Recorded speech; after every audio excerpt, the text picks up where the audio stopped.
வணக்கம். இது உங்கள் தினக்கதிர்.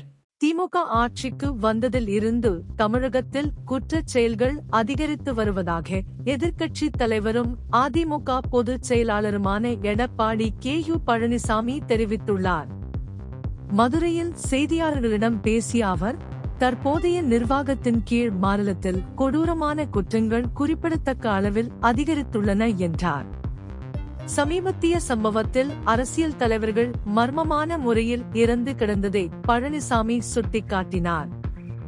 சமீபத்தில் இறந்து கிடந்த TNCC-யின் திருநெல்வேலி கிழக்கு மாவட்ட தலைவர் ஜெயக்குமார் தனசிங் வழக்கை அவர் மேற்கோள் காட்டினார்.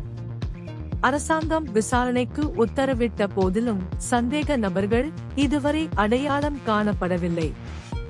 சேலத்தில் திமுக பிரமுகர்களால் அனுப்பப்பட்டதாக கூறப்படும் அடியாட்களால் வெட்டி கொல்லப்பட்ட அதிமுக முன்னாள் மண்டல தலைவர் சண்முகம் கொலை செய்யப்பட்டதையும் அவர் குறிப்பிட்டார். இந்த சம்பவம் 4 நாட்களுக்கு முன்பு நடந்தது. இது சமீபத்திய வன்முறை குற்றங்களின் பட்டியலில் சேர்க்கிறது. மேலும் 2 நாட்களுக்கு முன்பு வெட்டி கொல்லப்பட்ட பகுஜன் சமாஜ் கட்சியின் மாநில தலைவர் கே. ஆம்ஸ்ட்ராங் கொலை செய்யப்பட்டதையும் பழனிசாமி குறிப்பிட்டார்.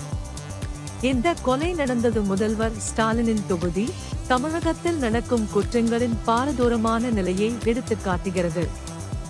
தேசிய கட்சியின் மாநில தலைவர் படுகொலை செய்யப்பட்ட சம்பவம் மாநிலத்தில் சட்டம் ஒழுங்கு சீர்குலைந்து வருவதை எடுத்துக்காட்டுகிறது என்று பழனிசாமி வலியுறுத்தினார். தற்போதைய நிர்வாகத்தை விமர்சித்த பழனிசாமி, இதுபோன்ற கொடூரமான செயல்களை செய்த குற்றவாளிகள் இனி காவல்துறையை கண்டு பயப்பட மாட்டார்கள் என்று கூறினார். அனுபவமில்லாமல் பேசும் பச்சோந்தி என்று பாஜக மாநில தலைவர் அண்ணாமலை தெரிவித்த கருத்துக்களுக்கும் அவர் உரையாற்றினார். அடிமட்டத்தில் இருந்து முதல்வர் வரை தனது சொந்த அரசியல் பயணத்தை வலியுறுத்திய பழனிசாமி, அவரை விமர்சிக்கும் தகுதி அண்ணாமலைக்கு இல்லை என்று கூறினார். இது உங்கள் தினக்கதிர். நன்றி.